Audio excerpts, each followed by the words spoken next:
Yeah. Hey guys, so I just finished doing practice questions in the morning. Wyatt was awake and crying, but as you can see, he is back to sleep now. Today is the last day of my psychiatry rotation. I actually filmed little clips throughout the week, so I might just throw those in here. Hi everyone, I am home now. My preceptor actually let me home early because I was like coughing up a lung in there. He's just sent me home with some reading, so I'm gonna do that today. I'm really excited because it's a new preceptor. I told you guys in my last video that he specializes in psychotherapy, and he told me to read about reflex integration, and it's like these different movements that you do with your child and your infant that helps him or her integrate into society. Like it helps them socialize and play with other kids. So I'm really excited to learn what's behind that, and maybe I can show you guys what it actually is when Wyatt comes home today. Wyatt, you're gonna get hurt, buddy. You're gonna get hurt, buddy.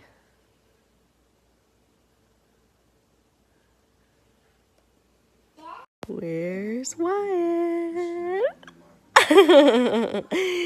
There you are. There he is. Aww. Where's Wyatt? There you are. There he is. Aww.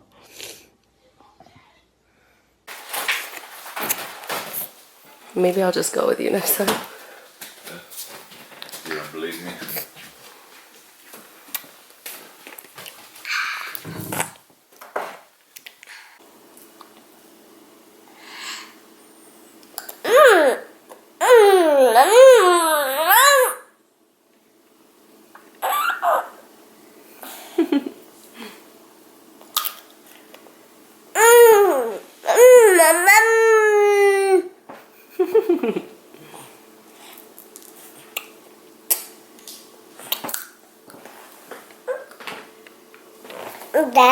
You want down?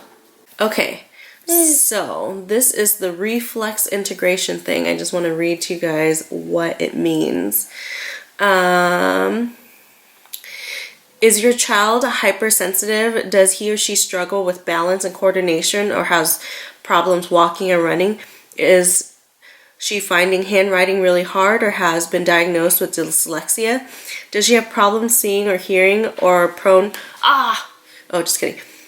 to stuttering or slurring speech?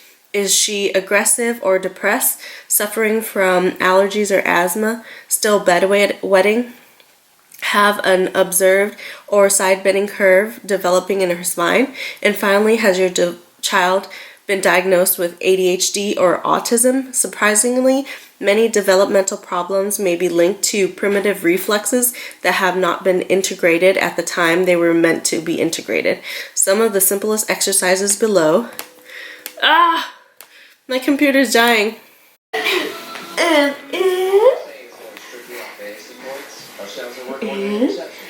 you're like and out. In. And in. And out. And in. Good job. Good morning, everyone. It's now Thursday, and Wyatt woke up with this swollen eyelid. Oh my gosh. I'm just worried he's gonna get sent home from school, but it doesn't look infected. It just looks like it's swollen because of allergies or something like that. Poor kiddo. I know, poor guy. So we're just having breakfast, and we'll see what they say with your eye, okay? Oh, I still think you're handsome.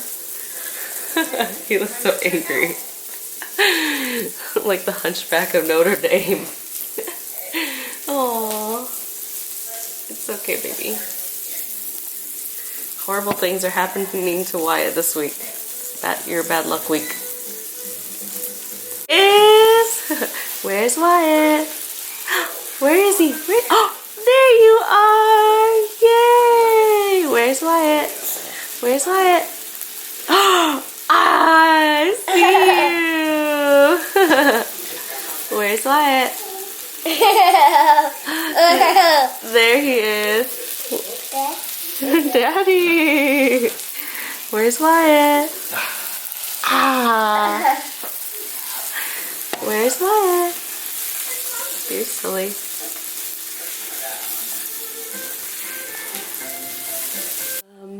So, what are we gonna do till Wyatt wakes up? I'm going to try to do a little bit of yoga this morning.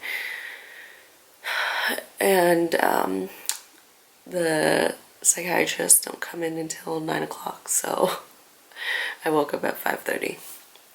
All right, let's do this. So multiple co-residents have recommended yoga with Adrian, so we're gonna do this one, yoga to gain perspective. Good child's pose. Hooray! If that's not a hooray for you, you can just relax into this moment.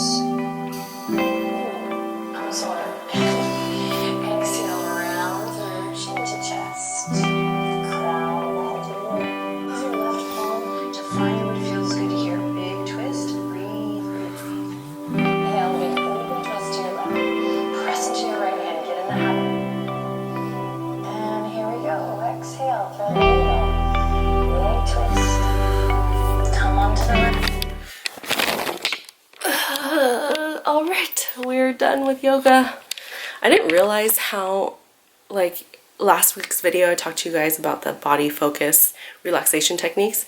I feel like yoga is a combination of relaxation plus meditation because you're so focused on your body movements, which part touches the ground, which parts you're activating, and then also working on your breath.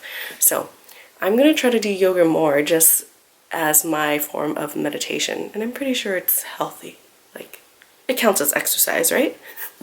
I'm a little sweaty.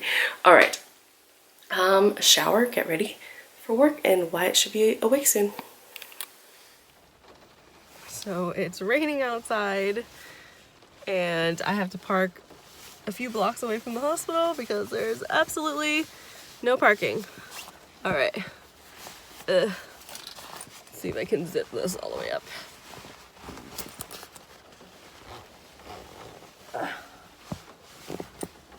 Okay. Oh, this hair is crazy. All right. I'm good. Let's go.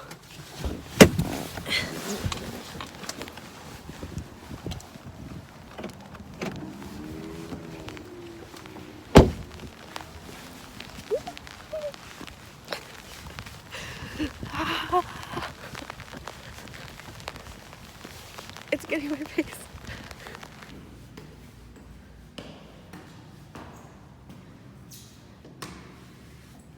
So this is what the entrance of the psych unit looks like, but we are gonna go through the back.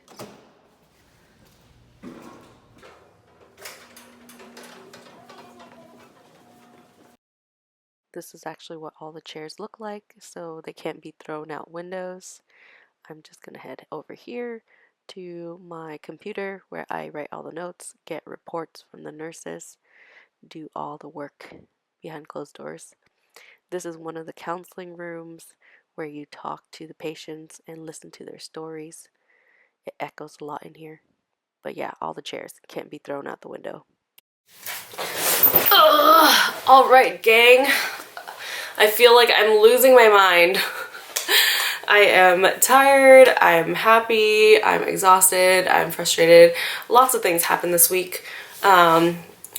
Let's start off with my psychiatry rotation. I thought it was awesome. I didn't have to work that much. I learned a lot about myself by just sitting there and listening to people and interviewing them. Sorry I couldn't take you guys along for, oh my god, there's a fly.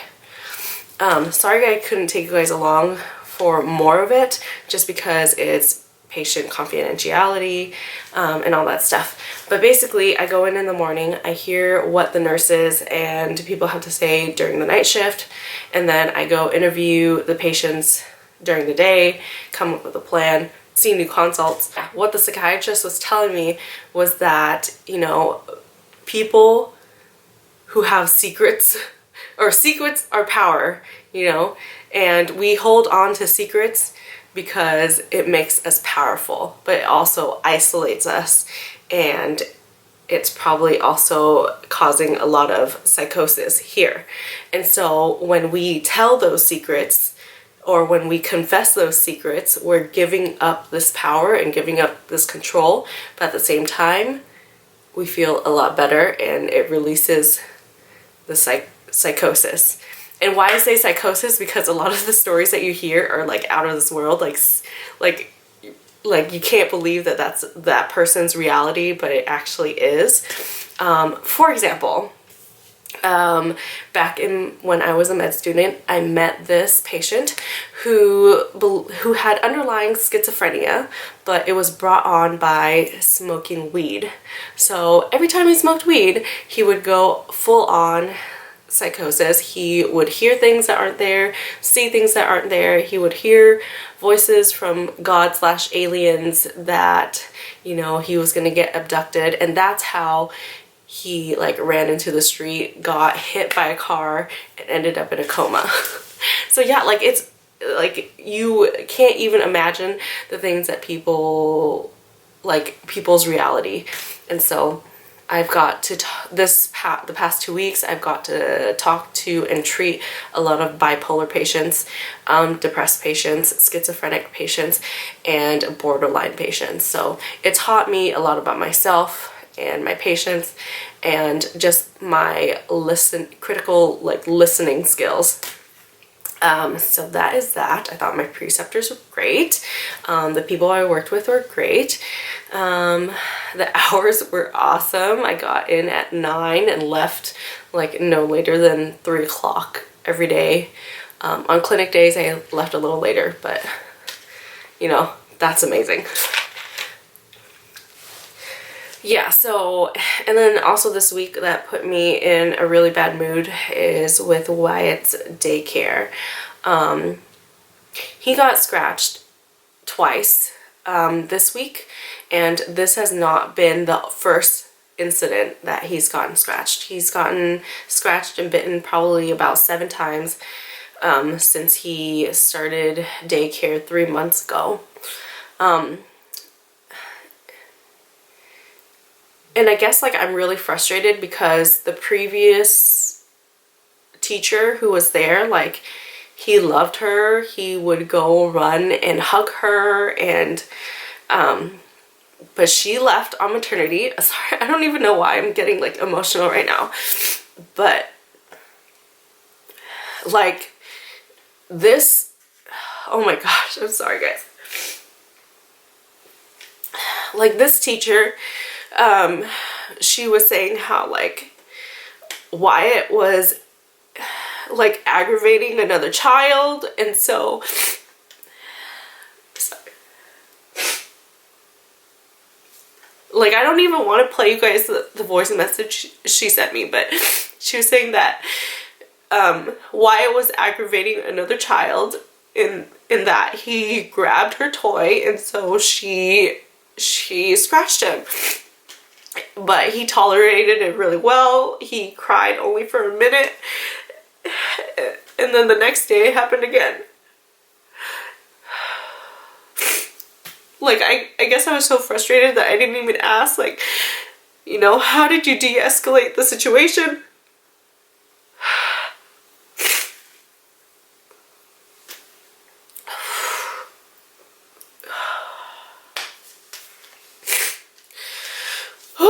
I'm okay. Like I didn't even ask, you know, like what they did to de-escalate the situation. I did talk to her bosses, but you know, they're all like, oh yeah, we do this and this and this, you know, if we know a child gets angry around this time, we'll like pick them up. Like she said all the right answers, but then like, is it actually getting practiced? And that I don't know. And to have to send my child to daycare like that every day, like it just worries me. It stresses me out. But yeah, a lot of you were telling me like, you know, that's crazy. Especially my sister. She's just like, you guys should definitely like just try to go send him somewhere else. And I think, I don't even know. But obviously you guys can tell I'm super frustrated about the situation. Something's gonna have to change in the next like few weeks or months, or I don't know. But I just want what's best for Wyatt, you know, and I want him to feel safe, and I want him to feel know that he's loved, and I want him to learn, and I want someone to like nourish his brain. So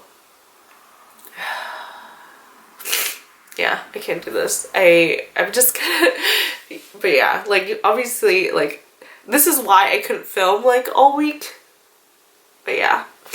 I'm glad I could share this with you guys. A lot of you have talked to me on Instagram and have been very supportive, so I thank you for that.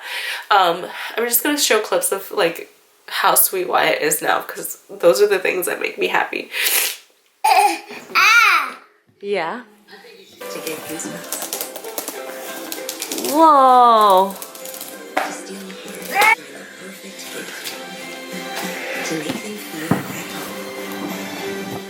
Wyatt, did you do that?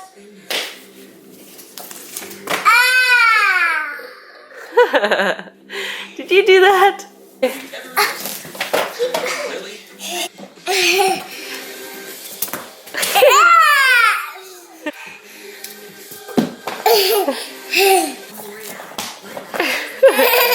That is a hot Cheeto. Show the bag. Oh my gosh. You're crazy. Is it spicy? Gotta wipe his hands later. This one, eat this one.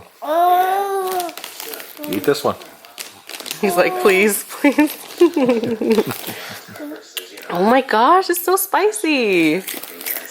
Oh my goodness, Wyatt. Here, drink some water. Yeah, drink lots of water, okay? Oh my gosh. My crazy boy.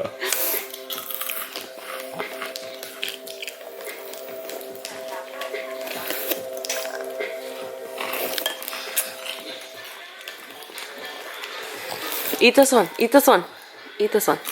Thank you. Yeah, eat it. Yeah, yummy. Yummy. Oh, don't wipe.